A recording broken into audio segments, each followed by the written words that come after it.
Ben H a des choses à vous dire, Marion Van Retern. Oui. T'as abandonné, peur. Marion. C'est marrant, on a une redescente là, il y a une rechute.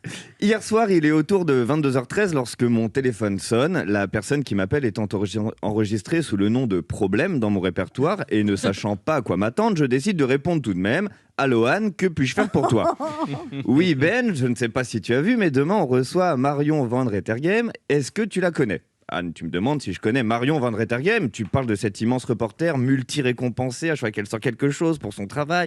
Après Albert Londres en 2003, qui a notamment collaboré avec le journal Le Monde, écrit quelques ouvrages, européenne convaincue, beaucoup de prestance, blonde, des yeux bleus magnifiques. Oui, je connais un petit peu. Là, Anne me coupe. Oui, c'est elle. Même si, ça va, ses yeux sont pas si magnifiques que ça. Vous, les garçons, de toute façon, dès que c'est bleu, ça fait waouh. Mes yeux sont pas mal non plus. Personne n'en parle jamais. Bref.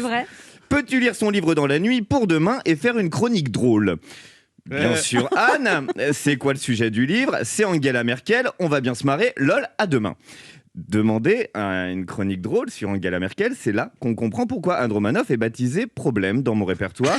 Mais qu'à cela ne tienne. Marion Van Rettergem, vous avez beaucoup travaillé sur la chancelière allemande, que vous dites d'ailleurs plutôt plus drôle qu'on ne le croit. Et en même temps, peut-elle être encore moins drôle qu'on ne le croit. Dans le top 3 des sujets les moins drôles de l'histoire de l'humour, Angela Merkel arrive juste derrière le canapé clic-clac. Merkel, dans nos esprits, c'est une image préfabriquée. C'est comme ça. Angela, on sait qu'elle t'invite à l'apéro, il y aura 2 cacahuètes et un verre d'eau gazeuse. Préparez vos grilles de sudoku et chaque œuf, on va bien s'amuser.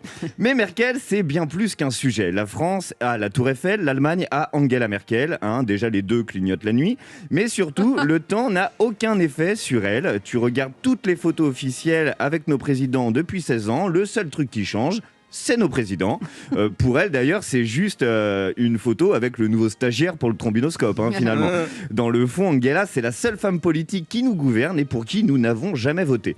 Pour les Français de ma génération, Angela, c'est l'Allemagne, tout simplement. Elle occulte tout le reste. Je connais seulement, à titre personnel, seulement 2 Allemands vivants mondialement connus, Angela Merkel et Michael Schumacher. C'est fou, au passage, de se dire que je connais autant d'Allemands que de légumes oubliés, d'autant qu'en plus, il y a une réponse commune aux 2 sujets. Oui, Angela Merkel, bien que bientôt arrivée au terme de son incroyable règne, ne sera pas oubliée de sitôt. Une femme qui fait partie de la grande histoire désormais, une femme de pouvoir, mais comme vous le rappelez dans votre livre, Marion Van Rettergem, une femme à la morale droite et irréprochable que vous racontez au-delà des clichés d'une courte chronique pseudo-drôlatique d'un modeste chroniqueur sans le moindre prix, Albert Londres.